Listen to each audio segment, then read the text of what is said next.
once again. E aí galerinha, mais um aulão com o tio Dani. Galera, hoje o foco da nossa aula, Getúlio Dornelles Vargas, parte 2. Traduzindo, a Era Vargas, parte 2. Pessoal, a gente não pode esquecer, tá, da nossa última videoaula referente à Era Vargas, parte 1, quando nós tratamos sobre a Revolução de 30, sobre as primeiras medidas implementadas por Getúlio ainda em 1930, né? Dissolução do Congresso, suspensão da Constituição de 1891 e a demissão de todos os governadores e a nomeação de interventores. Também tratamos sobre os fatores que levaram à deflagração da Revolução Constitucionalista de 1932, quando São Paulo, tentando pressionar Getúlio a fazer novas eleições, inclusive para presidente, e a criar uma nova Constituição, São Paulo deflagrou uma guerra contra Getúlio Dornelles Vargas. Também tratamos em A Era Vargas, parte 1, as medidas de cunho econômicos tomadas por Vargas. Por exemplo, a valorização da atividade cafeeira, sempre lembrando, meus queridos, valorizar a atividade cafeeira não significava valorizar os cafeicultores. A suspensão da Constituição de 1891, a dissolução do Congresso Nacional e a demissão dos governadores foi uma forma que Getúlio encontrou de exterminar, de extirpar qualquer característica, qualquer vestígio relacionado à política do café com leite. Mas no âmbito econômico, pessoal, Getúlio não poderia se dar ao luxo de prejudicar o café. Afinal de contas, mesmo na década de 30, mesmo na Era Vargas, a nossa economia ela dependia quase que exclusivamente do café. E um outro detalhe muito importante, pessoal, que nós não podemos esquecer. Eu sempre pergunto para os alunos assim: Joãozinho, Maria, Aline, Mateus, qual foi o maior legado, qual foi a maior herança deixada por Getúlio Dornelles Vargas a nós brasileiros? Aí fica aquele silêncio, de repente, professor, Getúlio Vargas deflagrou o processo de industrialização do Brasil. Correto, muito bom, Mateus. O principal legado, pessoal, e a principal herança deixada por Getúlio Dornelles Vargas a nós brasileiros foi a deflagração do processo de industrialização. Mas para que esse processo, que ainda continua, por isso o nome processo, para que ele desse certo era necessário dinheiro.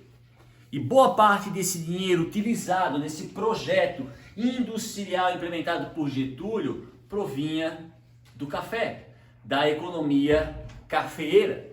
Por isso que além de deflagrar, além de valorizar a indústria, afinal de contas, meus queridos, nós também não podemos esquecer que quando houve a Revolução de 30, que vai ser responsável pela derrubada de Washington Luiz e pelo fim da República, da política do café com leite, a burguesia industrial foi uma classe que deu amplo apoio a Getúlio Vargas. Por isso que na Era Vargas, uma das principais características é o apoio, o fortalecimento e o incentivo à indústria. Mas para que isso acontecesse, para que isso tivesse sucesso, era necessário dinheiro proveniente do café. Por isso a política de valorização da atividade cafeeira. Também, pessoal, não sejamos ingênuos, tá? Os cafeicultores continuaram a ser cafeicultores. Os cafeicultores continuaram a ser grandes proprietários de terra. Os cafeicultores continuaram a ter dinheiro, luxo, e eles continuaram também a ter um certo poder no âmbito mais regional. O que os cafeicultores perderam com o início da Era Vargas é o poder da política nacional, que agora está nas mãos de Getúlio Dornelles Vargas. Inclusive tratamos também, pessoal, na Era Vargas parte 1, sobre a Constituição promulgada em 1934, sobre a eleição indireta que acabou elegendo Getúlio presidente do Brasil. Falamos sobre o voto secreto, Falamos sobre mulheres, como as mulheres através do voto feminino, a participação das mulheres na política. E falamos inclusive sobre o golpe empreendido por Getúlio em 1937, através do tão falado Plano Cohen, e que deu início no Brasil ao Estado Novo, que é um dos assuntos que nós voltaremos a tratar. Como assim, professor? Nós voltaremos a tratar. Meus queridos, lembrem da videoaula Brasil na Segunda Guerra Mundial? Na videoaula Brasil na Segunda Guerra Mundial, nós tratamos sobre a participação do Brasil na guerra, sobre os fatores que levaram o Brasil a entrar na guerra ao lado dos aliados e, obviamente, de forma simultânea, nós também tivemos que tratar sobre o Estado Novo. Afinal de contas, o período da Segunda Guerra Mundial no Brasil compreende o Estado Novo, que é um período dentro da Era Vargas, que vai de 1937 a 1945. Lembrando, Era Vargas, 1930 a 1945, Estado Novo, 1937 a 1945. Então, em Getúlio Dornelles, parte 2, nós voltaremos a tratar sobre o Estado Novo de uma forma um pouco mais aprofundada. Perfeito, galera? E um outro detalhe, né, como é de costume, professor, por que o senhor utilizou essa imagem como uma imagem introdutória na sua aula? Pessoal, essa imagem, ela é clássica, ela está em quase todas as apostilas, em quase todos os livros didáticos que tratam sobre Getúlio Vargas. E isso é uma imagem que nos mostra uma característica do fascismo. Professor, que característica do fascismo? Culto ao líder. Nós não podemos esquecer, como já foi dito, Getúlio nunca, em nenhuma entrevista, em nenhum jornal, ele nunca se auto-intitulou, ele nunca se autodenominou fascista.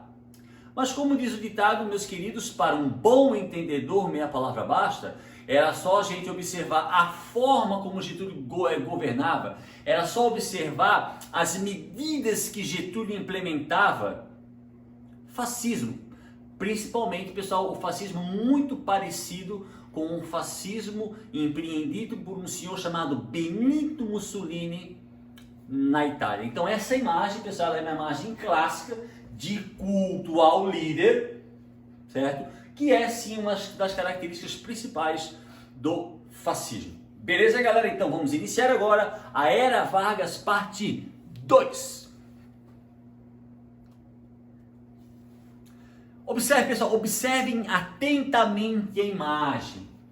Então, o subtítulo: Contexto mundial político, ou contexto político mundial. O que estava acontecendo na política, no cenário político mundial, ali no início da década de 30? Só para refrescar a memória, galerinha. 1930 é um ano depois de 1929. 1929, a crise na Bolsa de Valores de Nova York. Então nós não podemos esquecer que a Era Vargas, que tem início a partir de 1930, ela começa no Brasil, num mundo ainda sofrendo as consequências provenientes da crise de 1929, também chamada a Grande Depressão. Beleza? Então agora, pessoal, a gente vai analisar o que estava acontecendo no cenário político mundial ali no início da década de 30. E se vocês observarem a imagem com mais atenção, vamos lá. Lenin, o tão famoso líder dos bolcheviques, Revolução Russa. Stalin, que vai assumir o poder na União Soviética depois da morte de Lenin em 1924. Benito Mussolini, o criador do fascismo, ditador italiano, que governou a partir de 1922, quando foi nomeado primeiro-ministro da Itália. E aqui, Adolf Hitler, chefe do Partido Nacional Socialista dos Trabalhadores Alemães, mais comumente conhecido como o Partido Nazista, que toma o poder na Alemanha a partir de 1933. Por que eu coloquei essa imagem? Pessoal, uma das principais características, isto é, uma das principais consequências da crise de 29, além da quebradeira, da falência de empresas, da superprodução, do alto índice de suicídio, de desemprego, o fortalecimento do socialismo e o fortalecimento do nazismo, mais especificamente, especialmente o nazismo. Nós não podemos esquecer, pessoal, que a crise de 29 ela foi uma crise no mundo capitalista. A União Soviética de Stalin, em 29, quem governava a União Soviética era o ditador Stalin, ela não foi atingida pela crise de 29, pois a União Soviética era um país socialista, onde não havia propriedade privada e nem burguesia, tudo era estatal, então a União Soviética não foi atingida pela crise de 29.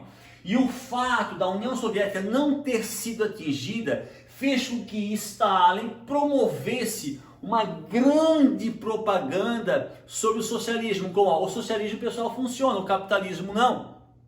Então a crise de 29 ela vai colaborar com o fortalecimento do movimento socialista, pessoal, não só na Europa, mas no mundo inteiro, inclusive no Brasil.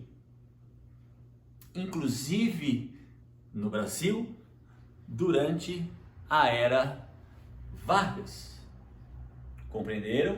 E, junto com o fortalecimento do socialismo, a crise de 29, principalmente na Alemanha, vai ser decisiva, não só com o fortalecimento, mas para com a tomada do poder empreendida pelos nazistas em 1933.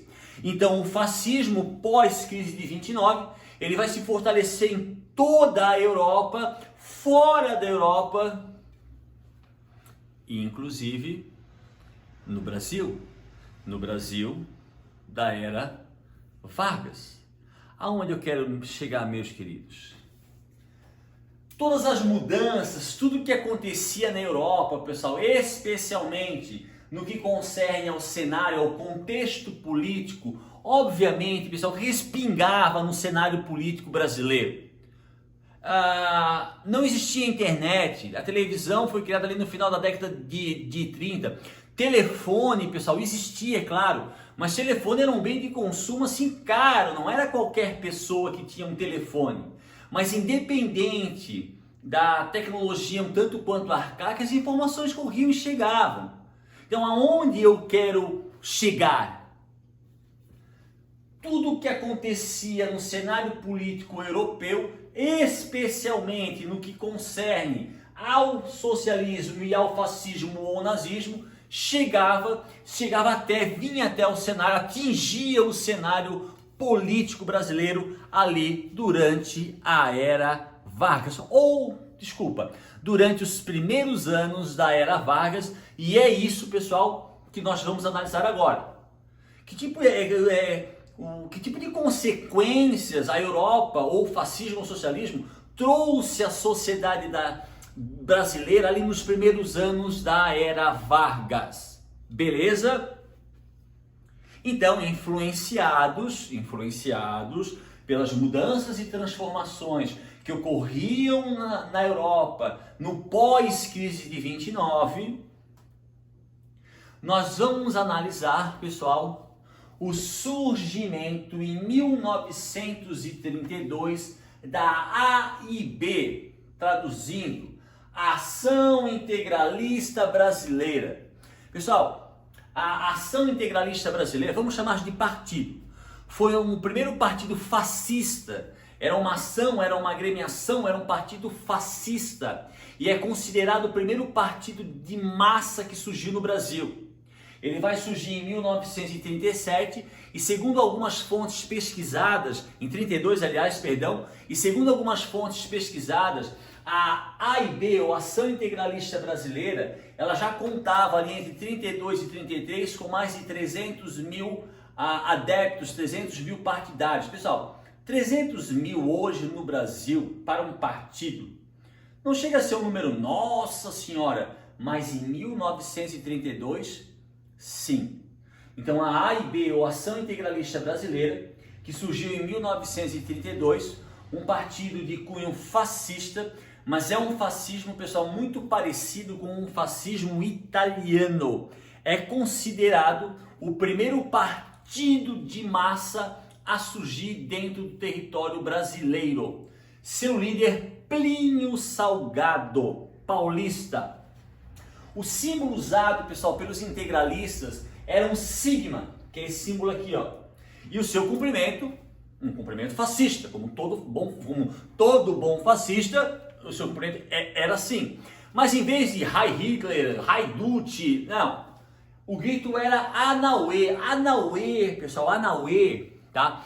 Sendo um partido, pessoal, ou uma agremiação fascista, obviamente que os integralistas eram extremamente nacionalistas. É o que nós chamamos de nacionalismo exacerbado. Então o uso do Anauê, que é uma expressão, se eu não me engano, tupi-guarani, significa irmão. Então quando os integralistas, também chamados pelos socialistas de galinha verde, por que galinha verde, pessoal? Porque o uniforme deles era uma calça preta, uma camisa verde, com um sigma aqui do lado. E os socialistas, de forma pejorativa, ou as pessoas que não eram a favor dos integralistas, chamavam integralistas de galinha verde, de galinhas verdes. Tá? E o seu cumprimento tipo era Anauê, que traduzindo para o português significaria irmão.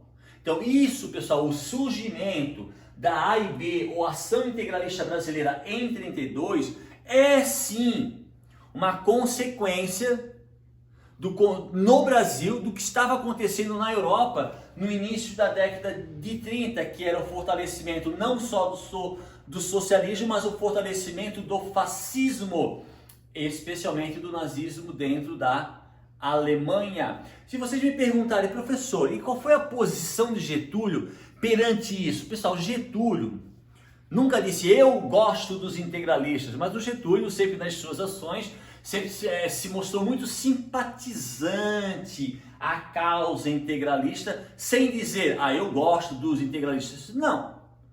Mas olhando a forma como os integralistas eram tratados por Getúlio, ali no início da década de 30, ficava muito claro a simpatia de Getúlio pela Ação Integralista Brasileira, ou a AIB. Beleza, galera? Pessoal, o integralismo é fascista. Então, em 1935, vai surgir a ANL, traduzindo, Aliança Nacional Libertadora. Tá? Então, aqui eu tirei uma foto, eu pesquisei no Google, é claro, né, de um panfleto, de um comício, que seria realizado, um comício monstro, como está aqui, que seria realizado no dia 13 de maio de 1935 pela Aliança Nacional Libertadora. A Aliança Nacional Libertadora, pessoal, se vocês me perguntarem, professor, a ANL era então, se a AIB era fascista, a ANL era uma agremiação, um partido socialista. Sim e não.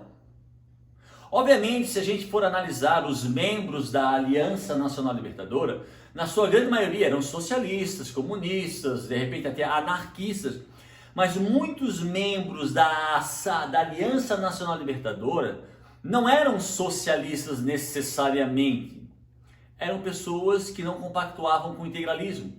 Muitas pessoas que aderiram à ANL não aderiram porque era socialista, ou eram anarquistas, ou eram comunistas. Não, mas porque eram contra os integralistas. Então, claro que a ideologia, a linha de pensamento base, majoritária dentro da ANL, obviamente, pessoal, era o socialismo, o comunismo. Mas havia uma quantidade significativa de pessoas que não seguiam essa linha, mas estavam nesse partido, estavam nessa agremiação política porque eram contra os integralistas. Então, em 32, também, pessoal, isso aqui também é uma consequência direta, né, do que estava acontecendo no cenário político da Europa no início da década de 30. O fortalecimento do socialismo e o fortalecimento do fascismo, principalmente do nazismo. Então a gente já observa que ali, ó, entre 32 e 35, então nos primeiros anos da era Vargas, o Brasil é atingido, sofre as consequências do que acontece na Europa, com o surgimento da ação integralista, que é o fascismo brasileiro, e com o surgimento da Aliança Nacional Libertadora, que seria, entre aspas, o socialismo brasileiro. Uma coisa, pessoal, que prova isso, tá? Uma das pessoas, não vou dizer que seja o chefe, mas uma das pessoas mais importantes que colaborou com a criação da ANL, Luiz Carlos Prestes. Exatamente, pessoal. Professor, esse não é esse capitão do Exército Brasileiro que participou de uma revolução tenentista lá no Rio Grande do Sul em 23 e que depois, junto com remanescentes da Revolução Paulista de 24, formaram a Coluna Prestes? Sim, é o mesmo. O comandante da Coluna Prestes, Luiz Carlos Prestes, ex-capitão do Exército Brasileiro no Rio Grande do Sul, ele é um dos idealizadores da Aliança Nacional Libertadora. No caso do Prestes, pessoal, o Prestes, Luiz Carlos Prestes, tá? Até hoje, dentro do movimento socialista, dentro do movimento comunista brasileiro, até hoje, 2020, ele é considerado um ícone do movimento comunista e socialista dentro do Brasil. E ele foi um dos idealizadores e um dos criadores, da ANL em 1935. Então aqui a gente já provou nos primeiros 5 anos da era Vargas, o cenário político brasileiro estava sofrendo de forma direta as consequências, aliás, o resultado do que acontecia lá no contexto político da Europa. Beleza? Pessoal, nós falamos aqui, pessoal, intentona, tá? A palavra intentona significa golpe. Intentona é um golpe, tá? Então vocês vão observar que isso aqui são tropas do exército correndo, porque há um combate. Então vocês vão ler aqui, ó, intentona comunista 1935. Pessoal, como nós falamos no início dessa aula, o Getúlio nunca em nenhum momento se auto-intitulou fascista, ou em algum momento dizia, eu adoro, amo os integralistas. Não!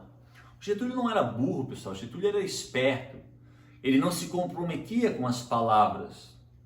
Mas nós, observando a sua forma de governo, obviamente que era um fascismo, pessoal. E obviamente que o Getúlio tinha uma simpatia muito grande pelos integralistas. Quando a ANL, pessoal, ela surgiu em 1935, ela era, de forma geral, taxada de uma agremiação de um partido comunista. Pessoal, a duração da ANL, ela foi criada em 35, mas em 35, depois de 4, 5 meses, ela foi colocada na ilegalidade pelo governo de Getúlio Dornelles Vargas, que era um governo de fortíssimas tendências fascistas. Então, o tempo de duração da ANL, pessoal, foi muito curto.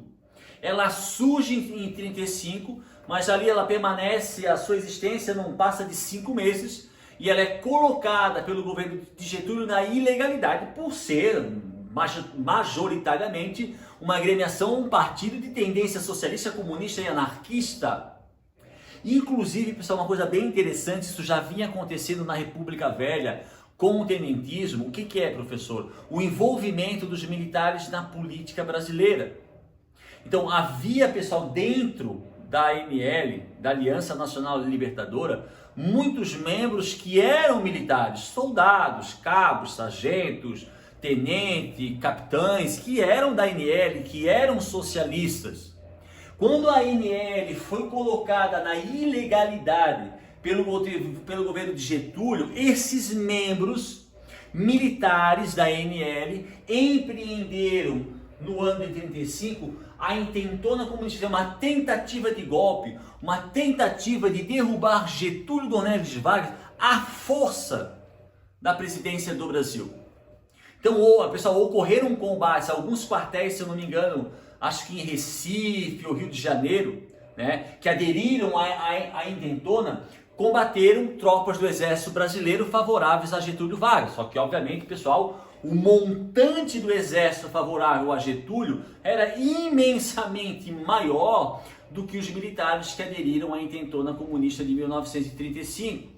Mas o que a gente tem que frisar, pessoal, focar e lembrar, é que quando a ANL ela surge, o seu tempo de duração é muito curto por estar dentro de uma sociedade, de um sistema nitidamente fascista. Já no ano de 35 eles são colocados na ilegalidade e após serem colocados na ilegalidade, os militares pertencentes à ANL tentam um golpe contra Getúlio, chamado de intentona comunista, e esse golpe fracassa.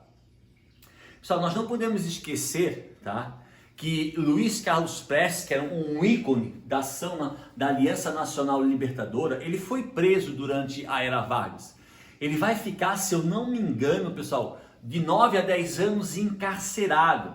E inclusive, isso a gente já falou em Era Vargas parte 1, tá? A sua esposa, a Olga, que era, se eu não me engano, russa, de origem judia, foi entregue pela polícia de Getúlio às mãos de agentes da Gestapo. Só para refrescar a memória de vocês, pessoal, Gestapo era a polícia do Partido Nazista da Alemanha.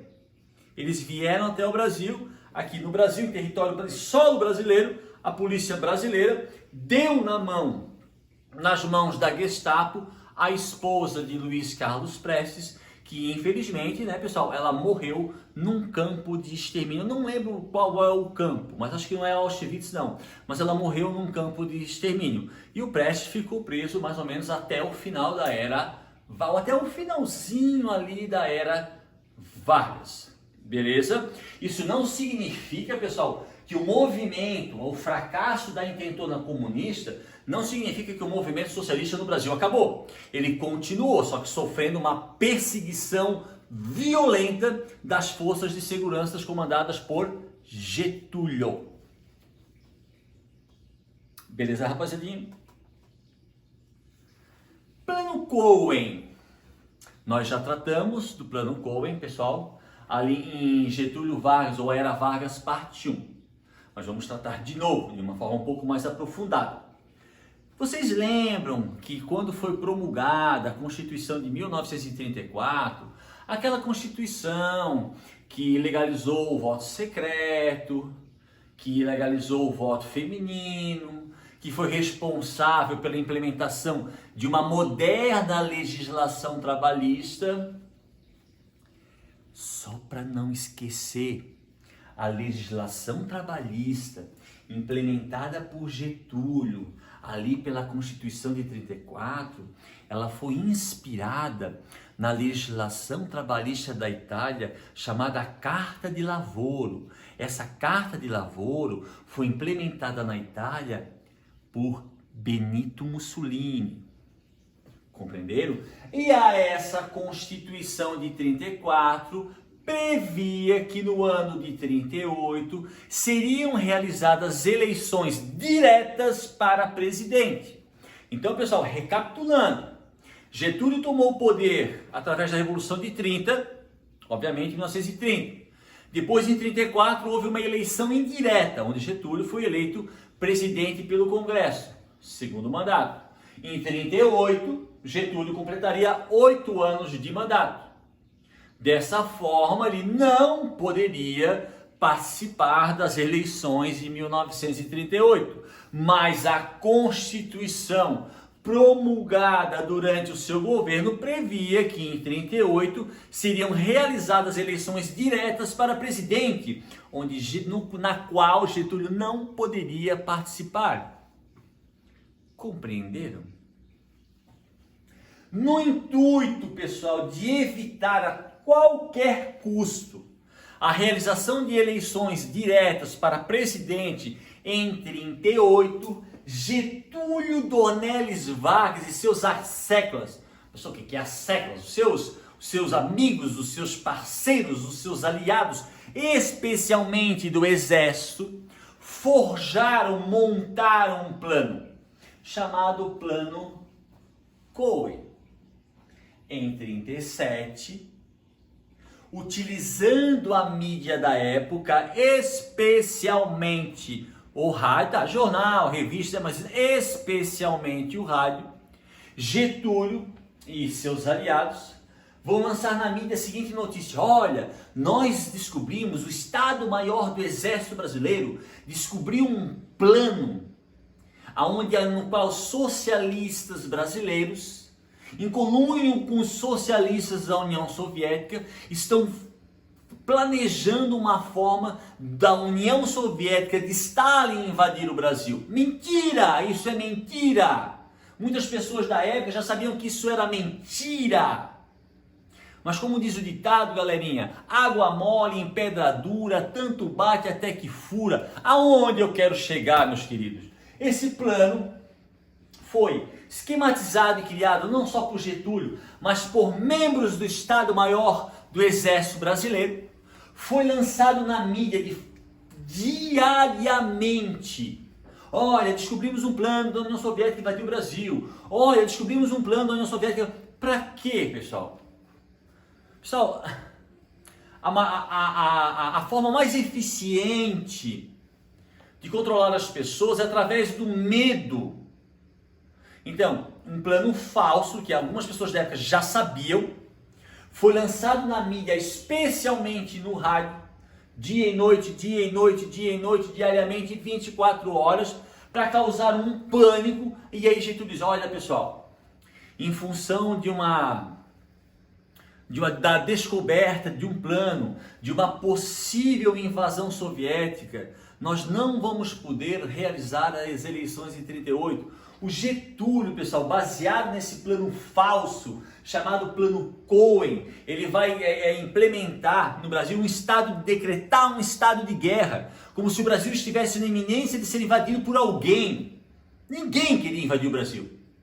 E aí, em um estado de guerra, na iminência do Brasil ser invadido, o Getúlio não só cancela as eleições de 38, como ele sempre quis, mas ele empreende um golpe, alegando uma dita invasão comunista no Brasil. E esse golpe, pessoal, em 1937, vai ser responsável não é deflagração, pela implementação do Estado Novo, como nós falamos há uns 20 minutos atrás. Um período dentro da era Vargas, que vai se estender do ano de 1937 até o ano de 1945. Mas um aspecto, pessoal, bem interessante é o seguinte: quando houve a divulgação do Plano Cohen, quando houve o golpe, quando houve a implementação do Estado Novo, os integralistas, pessoal, eles deram maior apoio.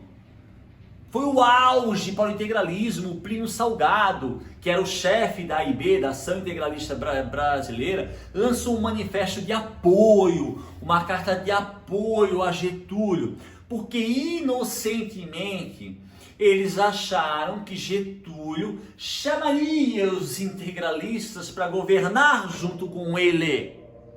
Mas não foi isso que aconteceu. Logo no início do Estado Novo, o Getúlio Dornelles Vargas, ele vai aprovar e implementar uma medida proibindo agremiações políticas. Traduzindo, no Estado Novo não pode ter partidos políticos, inclusive a Ação Integralista Brasileira. Então, os integralistas, quando viram um golpe, quando viram a implementação do Estado Novo, acham: agora nós vamos subir ao poder, porque Getúlio vai nos convidar a governar com ele. Não foi isso que aconteceu. O Getúlio proíbe em todo o território brasileiro qualquer tipo de agremiação política ou partido político. E a AIB é extinta, frustrando, obviamente, pessoal, as intenções da AIB de participar do governo de Getúlio, no caso, o Estado Novo. Como consequência, no mesmo ano, aliás, no ano seguinte, em 1900, pessoal, desculpa, eu botei aqui 38, mas é 37, tá? No ano de 1937, após a proibição de qualquer tipo de agremiação política ou partido político, a AIB, pessoal, faz a mesma coisa que a Aliança Nacional Libertadora fez. Tentou uma intentona, um golpe, derrubar Getúlio Vargas, mas não conseguiram, fracassaram. Além de serem colocados na ilegalidade, muitos integralistas foram presos e o senhor Plínio Salgado, que era o chefe dos integralistas, foi obrigado a se exilar em Portugal, na Europa. Então, no início da década de 30 da era Vargas, surgem movimentos de cunho fascista e movimentos de cunho socialista. O movimento socialista, no caso, já é extinto de forma oficial em 35, em 37, após a implementação do Estado Novo e principalmente após a intentona integralista, os integralistas são colocados na ilegalidade, tendo o seu líder maior, Plínio Salgado, se exilado em Portugal. Então, pessoal, aqui não é 38, tá? É 1937. Beleza, galera? Belezura?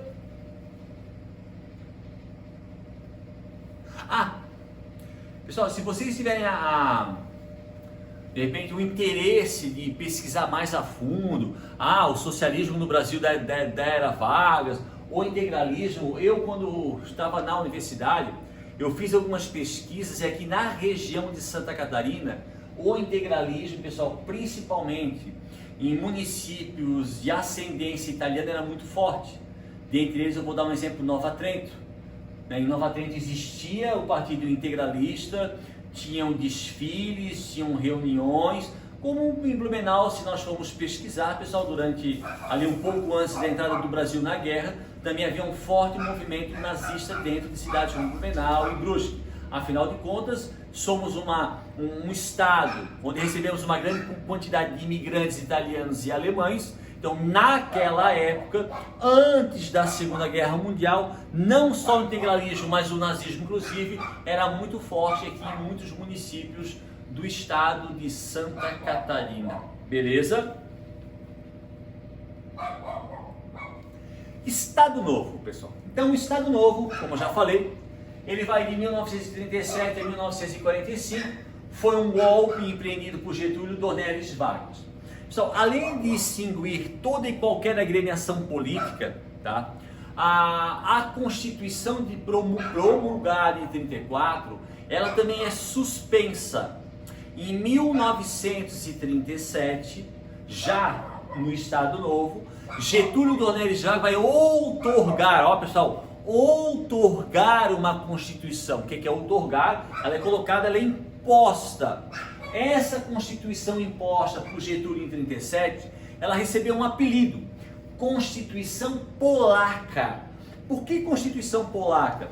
Porque essa Constituição, outorgada por Getúlio em 1937, ela teve como base, ela teve como inspiração a Constituição do Partido Nazista Polonês. Por isso, Constituição Polaca, porque ela foi inspirada na Constituição do Partido Nazista Polonês. Dentre as características dessa Constituição, muito peculiar, está a pena de morte, especialmente no que concerne a subversão política. Professor, o que é subversão política? Subversão política, o pessoal vai falar mal do governo. Eu sou um professor, eu dou aula e falo mal do governo. Subversão política. Eu sou um jornalista e escrevo uma notícia falando mal do governo. Subversão política. Eu sou um líder sindical e eu promovo greve. Subversão política. A Constituição Polaca, que é a Constituição que vai vigorar, pessoal, durante o Estado Novo, de inspiração nazista, ela previa dentro do Brasil a pena de morte, especialmente em casos de subversão política. Então, eu sou contra o governo, eu, promovo uma greve, eu promovo uma passeata, eu poderia ser condenado à morte durante o Estado Novo. Fim, pessoal, Estado Novo, eu sempre digo assim, o Brasil posteriormente, ao Estado Novo, ali entre 64 e 85, o Brasil também vai passar por um período de regime militar, por um período ditatorial. né? Geisel, Castelo Branco, Figueiredo, ato institucional número 5, ato institucional número 4. Mas, pessoal, eu considero, como professor de história, o Estado Novo, a ditadura do Estado Novo, uma ditadura mais violenta. Não estou dizendo que a ditadura de 64 não era violenta, obviamente era, mas num grau de mais ou menos, eu considero a ditadura do Estado Novo, a ditadura varguista, que vai de 37 a 45, mais violenta, mais repressiva do que a de 64. Por que, professor? Porque, professor, o senhor vai falar porque tinha pena de morte, mas em 64 as pessoas também eram assassinadas e desapareciam, mas isso não estava na lei. A Constituição polaca, ela legalizava a pena de morte, principalmente, então, matar uma pessoa, condenar uma pessoa à morte, porque ela fala mal do governo durante o Estado Novo, era legal. Legal no sentido de lei. Né? Não havia, pessoal, nenhum tipo de liberdade individual ou coletiva. Estado Novo, pessoal, não tinha partidos políticos, como a gente já falou ontem, não tinha eleição para nada. O Congresso foi dissolvido, as câmaras municipais foram dissolvidas, os governadores foram demitidos e em seu lugar foram nomeados interventores. E os interventores nomeavam os prefeitos. Eu nunca me esqueço, galerinha, isso em 2001, eu era quase recém-formado, eu estava fazendo um trabalho sobre Nova Trento. E eu entrevistei um senhor em Nova Trento, que na época, em 1940, ele foi prefeito de Nova Trento, de 40 a 45, e na época ele era o prefeito mais jovem, ele se tornou prefeito com 21 anos de idade, em Nova Trento, de 40 a 45, e ele falou assim para mim: Daniel, eu acho que ele era, não sei se ele era algum político, eu fui chamado pelo governador do estado de Santa Catarina, um tal de Adolfo Conner, no Palácio do Governo. Isso em 1940, Estado Novo. Sentei na sala dele, sentei na mesa dele e falou assim: tu vai ser o prefeito de Nova Trento. Com 21 anos de idade. Era assim o Estado Novo. Não havia eleição, não havia nem bandeira de Estado municipal. A única bandeira que poderia tremular nos maços de prefeituras ou Estado era a bandeira do Brasil. Então o Estado Novo eu considero um regime ditatorial, uma ditadura muito mais violenta e opressiva do que a de 64, que também foi violenta e opressiva, mas como essa, a própria Constituição legalizava a pena de morte, especialmente em casos de subversão política, é por esse motivo que eu considero essa ditadura muito mais violenta do que a de 64, que foi até 1985. E isso aqui, pessoal, são só apenas algumas características. Se vocês tiverem uma curiosidade maior, pesquisem em vários sites do Google e vão lá ver as características e as medidas implementadas pela Constituição Polaca, que é a Constituição que vai vigorar durante todo o Estado Novo, outorgada por Getúlio Dornelles Vargas. E como o Estado Novo, pessoal, era um sistema extremamente centralizador, pessoal, o centro era Getúlio Vargas. Então o Getúlio Vargas ele vai controlar tudo. Baseado nisso, ali no Estado Novo, é criado em 1939 por Getúlio Dornelles Vargas o DIP, Departamento de Imprensa e Propaganda. Objetivo do DIP, Departamento de Imprensa e Propaganda: regulamentar o material publicado nos rádios, jornais, cinemas e revistas. Utilização dos meios de comunicação como instrumento para glorificar o regime e exaltar o nacionalismo. Características do fascismo. Escolas, por que eu botei aqui, pessoal, escolas e livros didáticos? Pessoal, não é um fator. Uma característica bem marcante do Estado Novo foi o tal de processo de nacionalização, tá? Então, nesse ar de nacionalismo exacerbado, o Getúlio ele vai lançar um conjunto de medidas, por exemplo, aqui na região de Santa Catarina, onde haviam várias comunidades colonizadas por alemães, por italianos, por holandeses, né? As crianças muitas vezes no colégio aprendiam o alemão, aprendiam o italiano. Nos livros didáticos elas aprendiam a história da Alemanha, a história da Itália. Esse processo, pessoal, de nacionalização implementado por Getúlio Vargas durante o Estado Novo vai extirpar, vai ser proibida. Em todos os colégios, a única coisa que se deve estudar é o português. Não vai mais existir isso de italiano, de alemão, de holandês. É o português e a história brasileira. Isso nós chamamos, pessoal, dentro do Estado Novo, do processo de nacionalização, que vai se intensificar e se tornar mais violento após a declaração do Brasil, né? Após o Brasil declarar guerra às potências do eixo.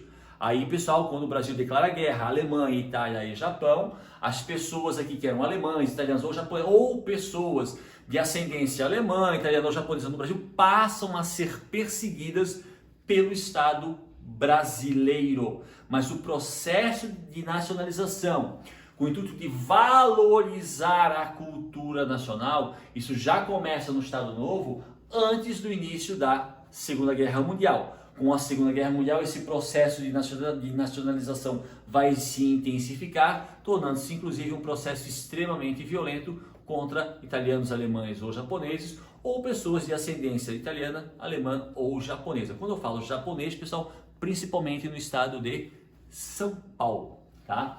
Então o DIP, pessoal, que é um departamento do Estado, né? Departamento de Imprensa e Propaganda, em linhas gerais, pratica a censura. Todos os meios de comunicação, que na época, né, rádio, jornal, eram controlados pelo Estado. Então, vou dar um exemplo. Suponhamos que vocês têm uma redação de um jornal. Lá dentro desse jornal vai ter um censor. Algum funcionário do Estado, que toda vez que vai sair um jornal, ele vai ler esse jornal. Ele quer ver o que vai ser noticiado. Todos os filmes que vão passar no cinema vão passar notícias referentes ao Estado, mas sempre no âmbito positivo. Um censor vai ver nas revistas, no rádio. Pessoal, tudo era controlado pelo DIP. E além do DIP controlar as informações, ele obrigava os meios de comunicação, especialmente o cinema e o rádio, a fazer propagandas de glorificação, traduzido, culto ao líder. De glorificar a imagem de Getúlio. Por isso, meus queridos, que eu usei aquela imagem introdutória, onde tem Getúlio Vargas acariciando duas crianças. Isso era sim uma propaganda incentivada pelo Departamento de Imprensa e Propaganda. Por isso que eu usei aquela imagem como o início da nossa aula. E o DIP, pessoal, ele vai vigorar de 39 até 45, promovendo uma censura violentíssima. Se um dia vocês tiverem, pessoal, a curiosidade de estudar o Estado Novo de uma forma mais aprofundada, vocês vão ver, vocês verão o quão violento foi o período da história brasileira que compreende de 37 a 45. Beleza, galera? Essa foto é antológica, tá, pessoal? Vocês estão reconhecendo esse aqui, ó, Franklin Delano Roosevelt, presidente dos Estados Unidos. Aqui atrás, Getúlio Dornelles Vargas. Aqui tem, né, oficiais do Exército, oficiais da Marinha. Pessoal, essa visita ela já entra dentro do contexto da Segunda Guerra Mundial. Nós tratamos, pessoal, desse assunto em Brasil na Segunda Guerra Mundial, mas vamos tratar ele agora de uma forma um pouco menos aprofundada. Getúlio Vargas, como eu falei no início da aula, qual foi o principal legado deixado por Getúlio? A implementação, a deflagração do nosso processo de industrialização. Mas quando o pessoal lá em 30, 31, 32, nós começamos a incentivar a indústria, as indústrias que eram instaladas no Brasil eram indústrias que não produziam produtos muito sofisticados, isto é, produtos que precisassem de uma grande tecnologia. E uma indústria, pessoal, que faltava ao Brasil era a indústria de base. Vou dar um exemplo. O que produz, pessoal, uma indústria de base? Aço. Se vocês, pessoal, independente se vocês moram em apartamento, se vocês olharem botarem a cabeça para fora da janela e olharem para a rua, a não ser que vocês morem numa área rural, mas se vocês moram numa área urbana, para todos os lados que vocês olharem, vocês vão ver aço. O aço está presente na nossa vida em todos os lugares, 24 horas por dia. Para que uma nação, pessoal, ela se torne uma nação autossustentável no quesito aço, é necessário que ela tenha indústria de base. A indústria de base, dentre outras coisas, ela produz aço. Só que o investimento para a instalação de uma indústria de base é muito alto. E também é uma indústria que exige tecnologia, por isso do investimento muito alto. E a indústria de base, pessoal, em questão de espaço, ela é gigantesca.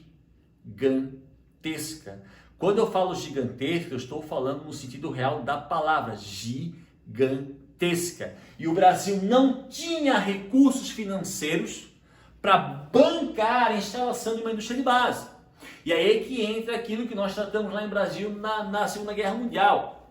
A Alemanha de Hitler e os Estados Unidos de Franklin Delano Roosevelt fizeram ofertas ao Brasil para instalar, para financiar uma indústria de base. Em troca, o Brasil ou participaria da guerra ao lado dos Estados Unidos ou ao lado dos alemães. Obviamente, por estarmos na América, influenciou muito, e a proposta dos Estados Unidos foi muito mais tentadora, ao ponto que o Brasil aceitou a proposta dos Estados Unidos. Os Estados Unidos realmente financiou essa nossa indústria de base, inclusive essa indústria, que eu não me recordo o nome agora, produtora de aço, que foi financiada pelos Estados Unidos. Ela se localiza no município de Volta Redonda, que é um município localizado no estado do Rio de Janeiro. E em troca desse financiamento, o Brasil cedeu bases aéreas à Força Aérea Americana em Recife, capital de Pernambuco, e em Natal, capital do Rio Grande do Norte. E inclusive Getúlio Donedes Vargas, apesar de fascista, formou a FEB, Força Expedicionária Brasileira, que era uma força composta de 25 mil militares que foram enviadas à Itália, ao norte da Itália, para combater os soldados da Alemanha nazista e alguns soldados, adeptos do fascismo italiano. Sim, eu sei, pessoal.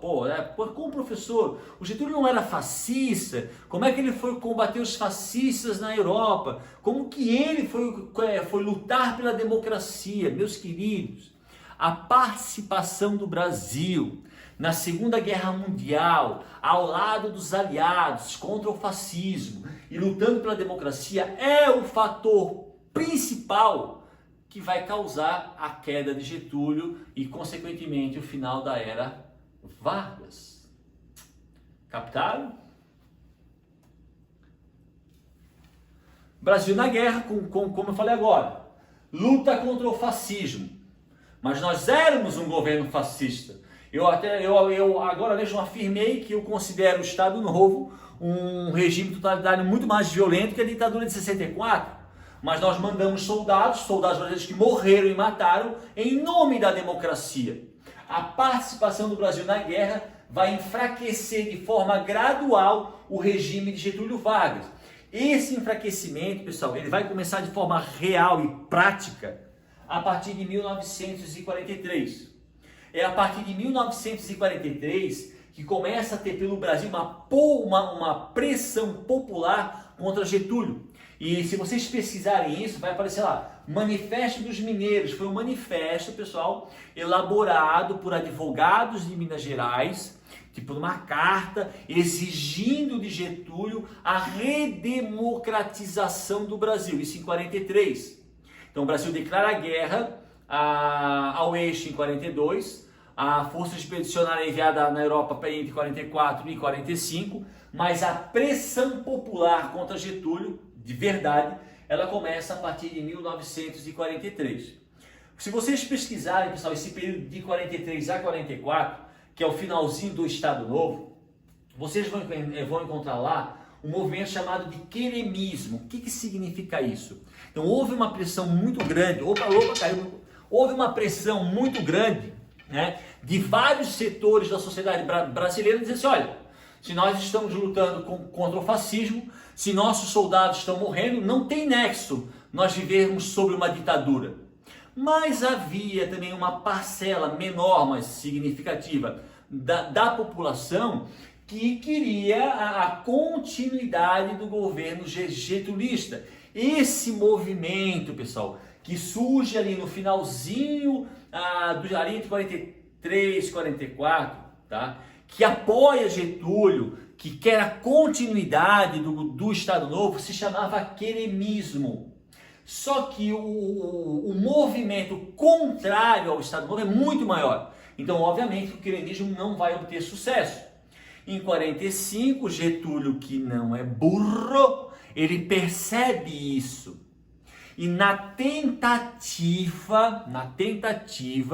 de salvar a sua pele, o que significa isso? De permanecer na presidência, de dar continuidade ao Estado Novo, em 45, o Getúlio começa a implementar medidas de cunho democrático, anistiar os presos políticos, olha, vamos fazer eleições, isso em 45, na tentativa de salvar o seu mandato de presidente, na tentativa de continuar na presidência, de continuar o Estado Novo, em 45, o Getúlio começa a redemocratizar o Brasil. 45. Então, como eu falei antes, anistia os presos políticos, inclusive Luiz Carlos Prestes, vão ser soltos, tá? Reforma e legislação partidária. O que significa isso? Vai ser permitido agora o surgimento de novos partidos. Dentre eles, pessoal, gravem esses 3 partidos. Pessoal, quando o Estado Novo acaba, em 1945, em 46, tem início no Brasil um período que nós chamamos de período democrático, que vai de 46 a 64. Por que 64? Porque em 64 acontece um golpe onde vai se instalar uma nova ditadura. De 46 a 64, no que nós chamamos de período democrático, o cenário político brasileiro será dominado por esses 3 partidos, PTB, PSD e UDN. Esses partidos, eles passaram a existir no Brasil ali a partir de 1945, quando o Getúlio ele cria e implementa uma reforma e uma legislação partidária e eleitoral. O que significa isso? A permissão para o surgimento de partidos e a convocação de eleições gerais, governador, prefeito, vereador, deputado, senador e presidente. Isso em 45. E aí, através dessa legislação partidária, o PTB, pessoal, observa, o PTB, ele vai ser um partido criado principalmente por simpatizantes de Getúlio Vargas. O PSD ele é meio simpatizantes de Getúlio, mas também tem uma outra ala que era contra Getúlio Vargas.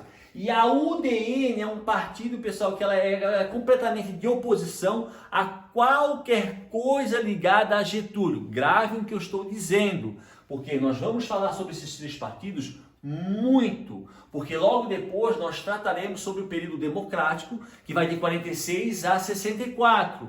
E durante esse período, o cenário político brasileiro é dominado por esses 3 partidos: pró-Getúlio, pró e contra, e totalmente contra qualquer coisa relacionada a Getúlio ou qualquer simpatizante e aliado de Getúlio. PTB, PSD e UDN. Perfeito? Professor, nós estamos vendo ali embaixo, o senhor escreveu 2 de outubro, deposição de Vargas. Por que depor Vargas, se Vargas prometeu novas eleições, anistiou os presos, fez uma reforma, tem partidos? Para que depor? Pessoal, quando Getúlio ele vai implementar uma reforma e uma legislação eleitoral, prometendo eleições, marcando eleições ali para dezembro de 45, os aliados de Getúlio pretendiam lançar Getúlio Dornelles Vargas como candidato a presidente. Jogada. Ele vai instalar, pessoal, ele vai implementar medidas de cunho democrático, mas a intenção dele e de seus aliados é que nessas eleições para presidente ele sairia como candidato. Pessoal, será que queria ganhar? Não sei.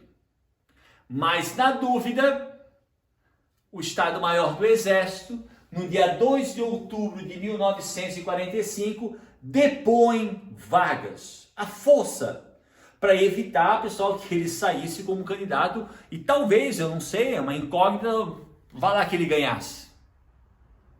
Então Vargas vai ser deposto no dia 2 de outubro de 1945, no mês de dezembro de 45 são feitas eleições gerais, inclusive, pessoal, só por curiosidade, né?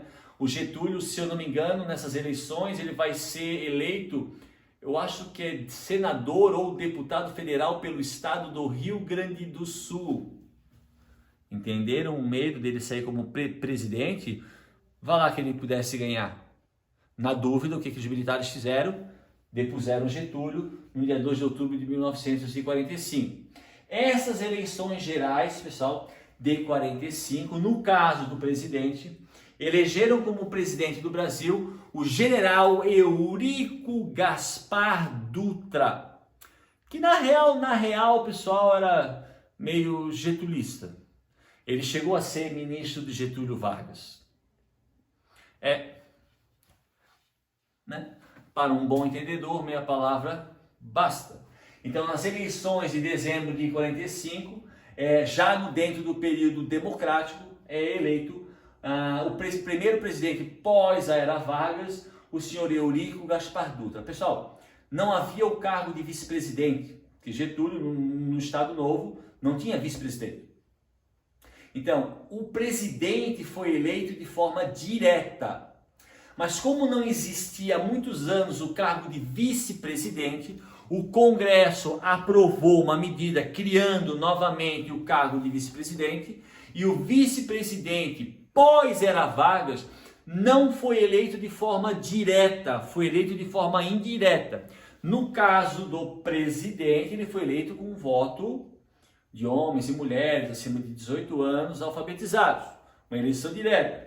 No caso do vice, o Congresso teve que aprovar uma medida para criar novamente o cargo de vice. Então, a eleição para vice-presidente pós-era Vargas foi feita de forma indireta. O que quer dizer isso, meus queridos? O Congresso elegeu o senhor Nereu Ramos, que, para enfatizar, catarinense, nascido no município de Lages, o senhor Nereu Ramos, de forma indireta, foi eleito pelo Congresso Brasileiro o primeiro vice-presidente da era pós-Getúlio Dornelles Vargas. Então, Eurico Gaspar Dutra, presidente de forma direta, Nereu Ramos, catarinense de Lages, eleito de forma indireta, vice-presidente do Brasil. E nós damos início, pessoal, ao período democrático que vai de 1946 até 64, quando acontece um golpe militar contra o então presidente João Goulart. Mas isso agora, meus queridos, é uma outra história.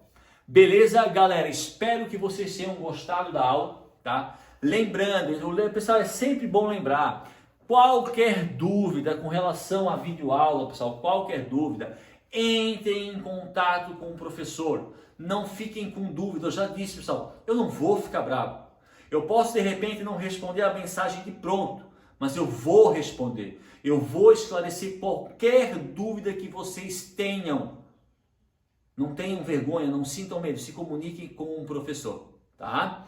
Um outro detalhe também, pessoal, para valorizar o nosso trabalho, porque é importante, dar aquele like, e se inscrevam no canal, pessoal. Isso valoriza muito o nosso trabalho e deixa o professor, o tio Daniel Tomazini, muito feliz, tá? Galerinha, obrigado por mais uma aula, tá? Cuide-se.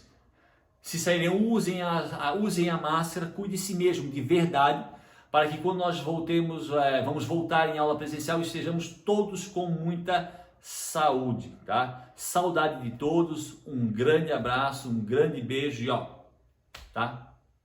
juízo. Falou, rapaziada? Obrigadão, hein? Tchau, tchau.